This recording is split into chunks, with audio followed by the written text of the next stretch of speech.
He used to think she would always be there. Not because he said it out loud, but because she always was. Every morning there was a message. Every night there was a good night. Every small moment in between, she filled it. And slowly, he stopped noticing. Her name was Aisha, and his was Arjun. Aisha was the kind of girl who didn't need grand gestures. She just wanted presence, a simple reply, a little attention, a feeling that she mattered. And at first, Arjun gave her all of that. Did you eat? Reached home? Call me when you're free. It wasn't special, but it was enough. For her, it was everything. But time does something strange.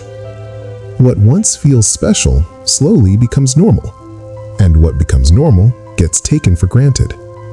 Arjun didn't change suddenly. It happened in pieces. First, he replied a little late. Then he stopped calling. Then conversations became shorter. Then he started saying things like, "I'm busy. Later. Not now." At first, Aisha understood. She always did. "Okay, no problem. Take your time. I'll wait." And she meant it, because she believed he was just going through a phase. But phases don't last forever. They become patterns. Days turned into weeks, and Aisha slowly started feeling invisible. She would type long messages and delete them. She would wait for replies that came hours later. She would stare at her phone, hoping for something more. But all she got was, okay. Yeah. One night, she finally asked him, "Are you losing interest or am I overthinking?" Arjun looked at the message, paused, typed something, deleted it, then replied, "Why do you always overthink?" That was it. No reassurance, no explanation, just dismissal. And something inside her broke, silently. After that, she stopped asking questions. She still texted. After that, she stopped asking questions. She still texted, but less. She still waited, but not like before. And Arjun? He didn't notice. Because when someone slowly fades, you don't see it until they're completely gone. One day, her message didn't come. Morning passed. Nothing. He checked his phone. No notification. Strange. Maybe she's busy, he thought. He didn't text. Evening came. Still nothing. For the first time, there was silence. And somehow, it felt different. The next day, still no message. Now he texted, "Hey." No reply. Hours passed. He checked again. Nothing. That's when something unfamiliar hit him. Not panic, not fear, just emptiness. He opened their chat, scrolled up, and for the first time, he saw it. All the messages he ignored, all the effort she made, all the time she stayed when he didn't deserve it. He kept scrolling. Further up, old memories, voice notes, laughs, care, love, everything. He stopped valuing, and suddenly, he missed it. Not her fully, not yet, just the way she made him feel. That constant presence, that attention, that warmth. So he texted again. "Are you okay?" No reply. He called. Phone rang, then disconnected. That's when it hit harder. This wasn't her being busy. This was her being done.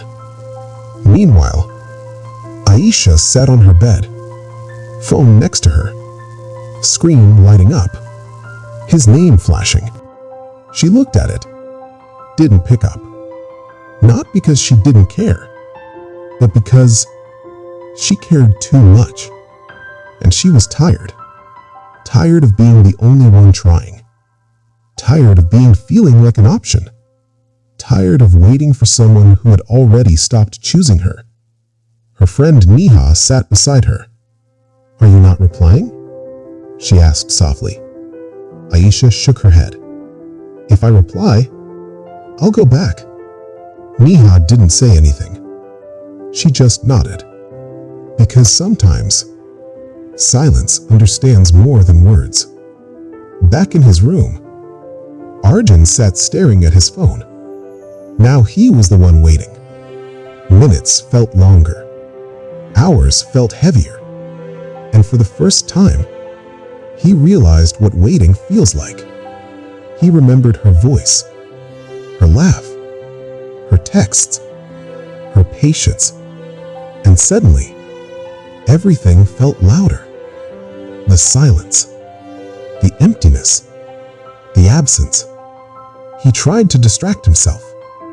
Opened apps, closed them, walked around, came back. Nothing worked. Because when someone becomes part of your routine, their absence becomes a disturbance. Days passed. Still no reply. He kept checking. Again, and again, and again. And now he missed her.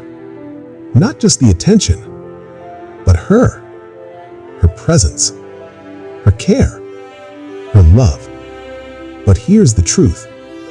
He didn't miss her when she was his. He missed her when she became a memory. One night, he typed a long message. "I know I messed up. I know I ignored you, but I didn't realize your value. Please come back." He stared at the message, read it again, and then, for the first time, he understood something.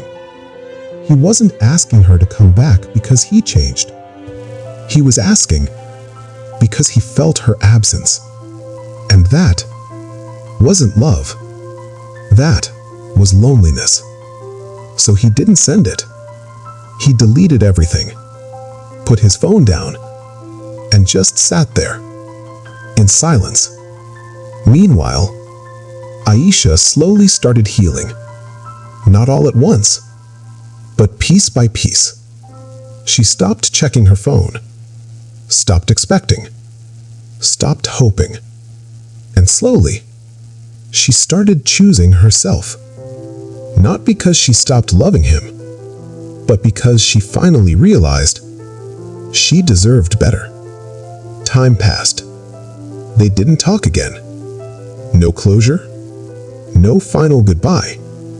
Just silence. And sometimes, that's how stories end. Not with answers, but with understanding. Arjun learned something too. Too late, but deeply. That love doesn't disappear suddenly. It fades when it's not appreciated. And once it's gone, you don't get it back. You just learn to live without it. And sometimes, that lesson stays with you forever. Because in the end, he didn't miss her when she was his. He missed her when she became a memory.